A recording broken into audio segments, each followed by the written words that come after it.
Hi everyone, it's Jakey again, and I'm back with a new video to find the one ring to rule them all from Voracious Resurgence. No, it's actually not that serious. You can swap them out once a week for free, it seems, so pick what you want and have some fun, but I'll go through my analysis on how I chose my ring. So first I'll go through all the Voracious Resurgence rings, then I will go in depth looking at the melee rings, and then the other rings. Then I'll go through my thought process on how I decided what ring I want to go with. And then I will rank my options given my criteria that I've come up with. And then I'll go through other updates. So here's all the rings. We have a weapon skill damage ring, a PDL ring, a pet damage ring, a store TP haste and critical hit ring, a regen refresh ring, a MAB and fast cast ring, and a D ring +1. So first looking at this weapon skill damage ring.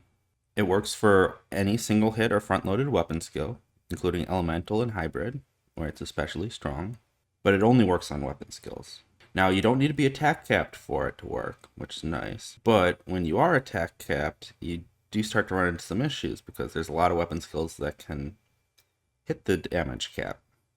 And since it only helps out your weapon skills, if your weapon skill already hits the damage cap, it doesn't really do anything. So that's an especially big problem with the hybrid and elemental weapon skills. Oftentimes True Flight Leaden hits capped, oftentimes hybrid weapon skills hit capped in the situations where we use them. So further boosting those isn't always that helpful.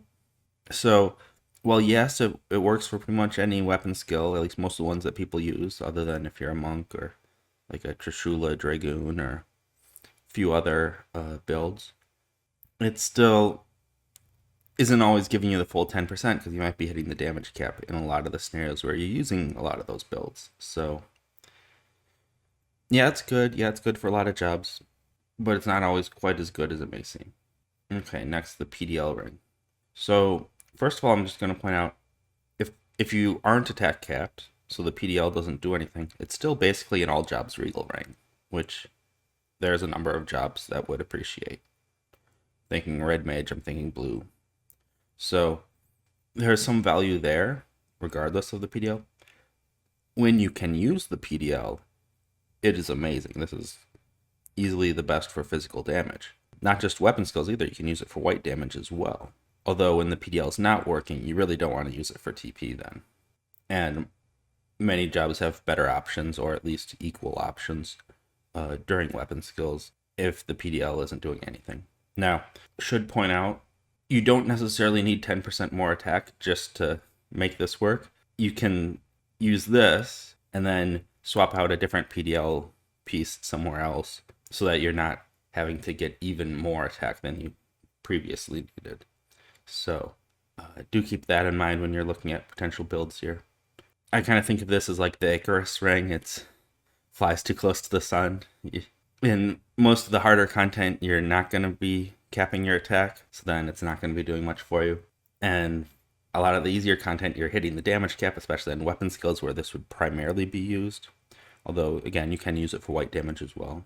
It's good, but I feel like it helps most in situations where I didn't really need more help. And even in those situations, you might be hitting the damage cap anyway, so then it doesn't do anything. So just keep that in mind. Finally, we have the store TP, haste, and critical hit rate ring. First of all, the haste allows for a lot of new TP builds that otherwise would be short on haste. And most of those aren't like massive improvements, but there's certainly a lot of room for optimization there. And when I just quick spreadsheeted these, I did not go through all of those potential optimizations. So it may be better than even I evaluate it to be. Also, the store TP job abilities like jump and occult acumen builds, and there's just a lot of things that this can go into that I'm not factoring in yet. Now, it focuses primarily on TP gain and white damage, so you're not really having to worry much about damage cap issues here because your white damage isn't hitting the damage cap normally, and TP gain, that's just helping you weapon skill more frequently. So even if your weapon skills are hitting cap damage, well, you're doing that more often, that's still a damage increase. So that's quite good. And of course, it's also very good for a lot of crit weapon skills. That's pretty powerful. I will note it's mostly a monk issue, but a few other builds run into this, and that's if you're already at 100% crit rate, you don't get the crit rate out of it. So that does limit it a little bit. But very solid ring. Definitely should be considered alongside these other melee rings. I see most of the talk on these first two, but I think this one is definitely right up there. Okay, here's our next two rings to look at. Throwing a little bit of shade at the last two here. So this is your pet damage ring, and it's really, really good for pet damage. It's basically a 10% multiplier after everything. It's just massive boost to damage. And it doesn't stop there. You get double attack and subtle blow. So it's actually a very solid TP ring for a lot of builds. Now, you're not going to want to use it with your Mythic Aftermath builds. You're not going to want to use it with a Zanshin build. You know, and you're definitely not going to want to use it with a Kraken Club build. But outside of those, yeah, you're definitely going to see this used in a lot of TP builds if you've already chosen to go with this ring. Also, given that we can switch rings cost-free, apparently, I would go ahead and say if you're struggling with an Aeonic run or something and you're using a Summoner Burning, just switch for this for a week. I think that's a really powerful ring. Definitely should be considered if you play those pet jobs. Now, I will note, again, it runs into the same issue as some of these DPS rings. In a lot of the scenarios where I'm Summoner Burning, a decent amount of the time I'm hitting cap damage. Now, not all the time. That's why you're usually running AM3 for that, but so it's boosting when you're not getting the double and triple attack procs, but that means a decent amount of the time you're not getting any extra damage out of it. So you're not getting truly a 10% bonus because a third of the time you're already capped. And that does limit it a little bit, but still really good ring. Okay, and here you've got the Regen and Refresh ring, also Magic Evasion, and all status ailment resistant. Easily your best idle ring, hands down. And on top of that, with the Magic Evasion and status ailment, it's very appealing for tanks. If you're not doing some kind of damage dealing job where you want one of the earlier rings I talked about, I think this is the go-to, whether you're a tank or support or pretty much whatever. This is just a very solid ring. Okay, here we go. We've got the best nuking and fast cast ring. The problem is it only has 2 MAB over the freak ring, so you're not getting a whole lot out of it. If all you're doing is black maging or something, then maybe you go with this, as long as you know you're not going to be doing anything else. But that's not that exciting. Probably the biggest thing here is 10 fast cast on a ring, but any mage job easily caps their fast cast. And even most melee jobs can cap or get really close to cap, and then you just, I mean, on most melee jobs, what are you casting other than when you sub ninja, you're casting some shadows? Well, you just get it's semi-casting time down items and you're good. I don't really see this as being a big game changer for melees trying to do fast cast. I mean, the biggest thing I could think of is trying to cast Impact on Dark Knight, which I'd love to be able to do. All kinds of shenanigans with called Acumen and stuff I could do with that to start off fights with tons of TP, but it casts so slow, it's just not worth it. This would help a bit, but Dark Knight already has some pretty decent fast cast rings. This still wouldn't get you capped, or you'd still be fairly far from capped even with this. So I just don't see it as really being worth it. And now keep in mind, it is cost free to change every week, but there's still the cost in, well, you have to change all your macros and item sets and everything to work around whichever ring you're using if you actually want to get the full use out of it. So it costs me time. Finally, we've got this guy, which is basically just a D ring +1. You've got 10 DT and then some minor upsides. The problem is any job already easily caps DT these days. You just get your Nyame and a few other pieces and you're good. Kirponcy received is nice, but Paladin already easily caps theirs. And there's no plus HP on this rank. If this had like plus 200 HP, yeah, there'd be some tanks thinking about taking it.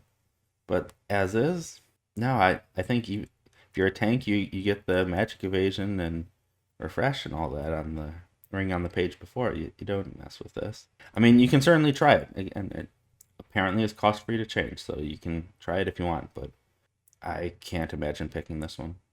Okay, so here's my thought process on deciding what ring I'm going to go with. First, the only challenging events I do are Odyssey bosses and Sortie. In Odyssey, I'm a permanent damage dealer. I'm Dragoon, Dark Knight, Monk, Ranger, or I'm Black Mage, and I'm often Subtle Blow builds. In Sortie, I'm a permanent Black Mage. So the nuking ring, is appealing. I do use Black Mage an awful lot, but it's such a minor upgrade, I'm disregarding it.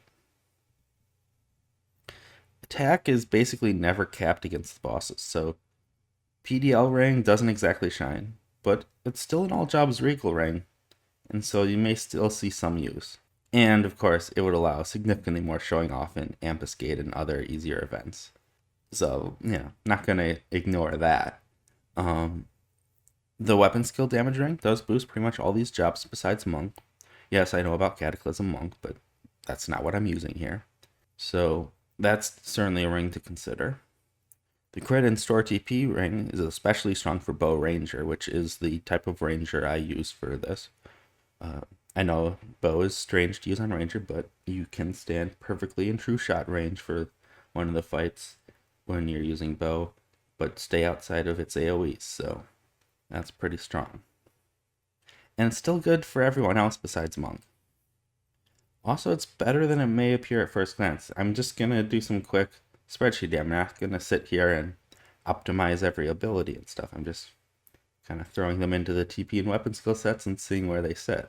And also keep in mind on easier events where I'm often already hitting the damage cap, the crit and store TP ring is actually still improving my parse, whereas the weapon skill damage ring might not be. So it still helps out my parses on easier content while being pretty good for the content I'm looking at here. Also keep in mind, the way crits work in this game, it's proportionally higher the lower your attack is. So when you're not attack capped, the crits are actually more valuable. So this is actually a really good ring for when your attack is not capped. Okay, here I've just kind of looked at these jobs and tried to roughly rate where the rings are at. So for Dragoon, now keep in mind, I'm not factoring in the increased TP on jumps from the crit and store TP ring. And I'm not going through all the potential further optimizations in the TP sets, but just throwing them in there. For Shining One build, the crit and store TP ring comes out slightly ahead. For the Nagling build, the weapon skill damage comes out slightly ahead. But they're both really close in both scenarios. And if I include some further optimization, the fact that I'm getting more TP from jumps and stuff, I think the crit and store TP ring does probably win slightly for Dragoon. But they came out pretty close in the spreadsheet, not factoring those things in. Looking at Dark Knight, even though you don't have something like Shining One where you're gaining a benefit in the weapon skill, you have so much white damage. I don't have a ton of crit. The crit really helps a lot. They end up about even here as well, just because the white damage really sees such a good improvement.